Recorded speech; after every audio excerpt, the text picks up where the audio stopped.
Welcome to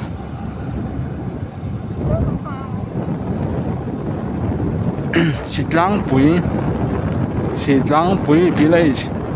Mà chung căn vlog lẻng hay là Sitlangpui village. Ta đã cơ mày rồi nuông khóc mày lại về ha đại cho bóc ạ thì hai cùng tiếp bóc tấm này ha làm bằng cái chỗ hey drive slow thì ta đó giờ thì nó hoàn toàn làn chặt quá hết ngầm ống được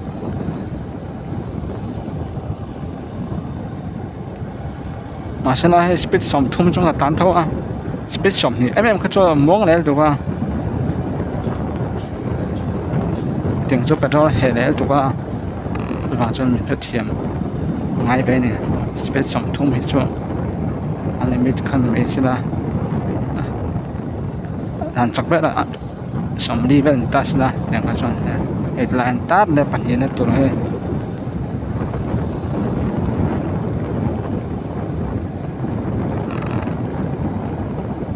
hai ngôi tới bờ lăng qua tới thì vào ăn thì về vắng hè ăn qua bọ cái nào xuân hay ăn có bụi lệ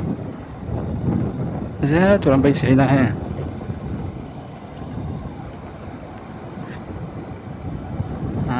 có chung phân nữa mày con phân này chả khóc mày hai ngôi ở thằng nát na chứ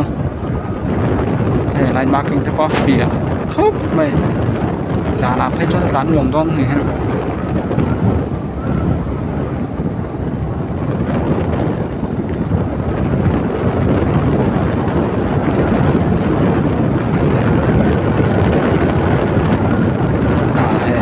ปฐมนะตัว please drive slow Sitlangpui branch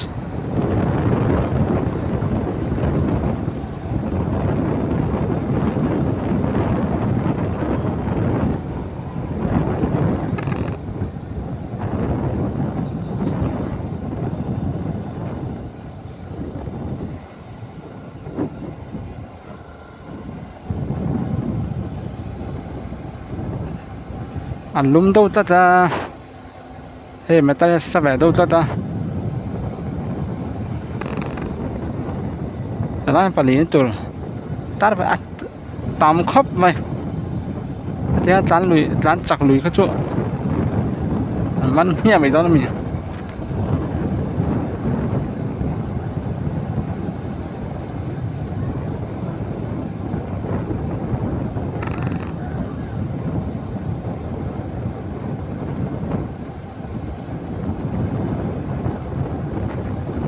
thì khi là cái mà khởi lên ta đã về lại cái về hè bằng ai lại cái chung là ta là tạm khúc mày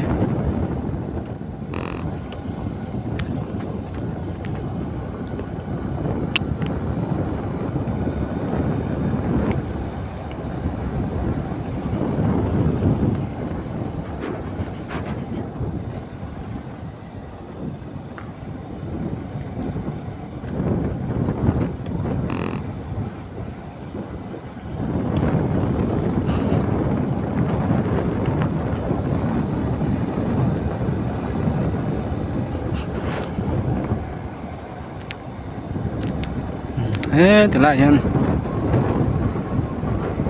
đâm takin mang trả lên phía nó tục tàu luôn hơi làm sao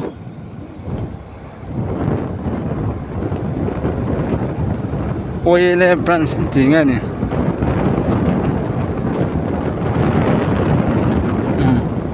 khát thì rong khá Sitlangpui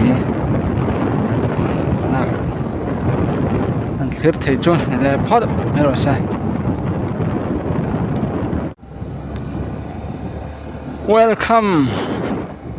Sitlangpui cái chung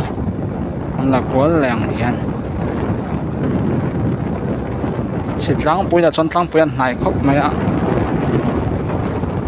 con này té mấy nè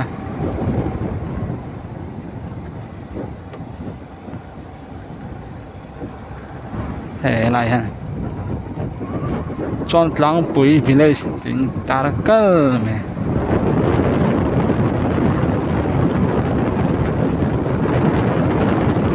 lại po hệ drive slow thì hiện ta đã về là nhua là mà sao trên chọn lán chặt thì thấu nhau hay thì thấu thì nó chọn ăn lán chặt mẹ thấu mẹ xem tóc điện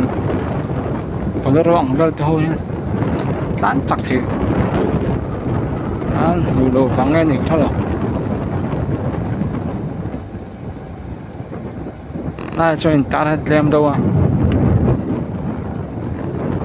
nửa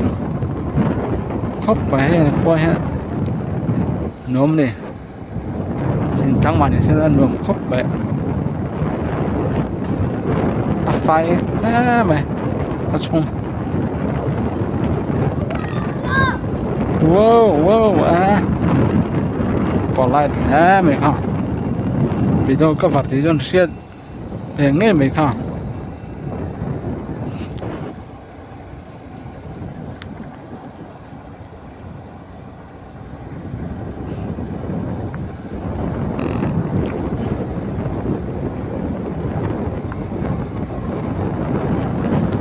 lại thấy bao thật to khớp mà ha xem dấu vết to nha lại marking thì bỏ vết to để cho dấu mà cho lại về là chỉ 8 khóc mấy cái nhá nường to khớp mày khát thì rong khá cho tăng bụi khá chung các vật thể chun lẹp phốt mày rồi xem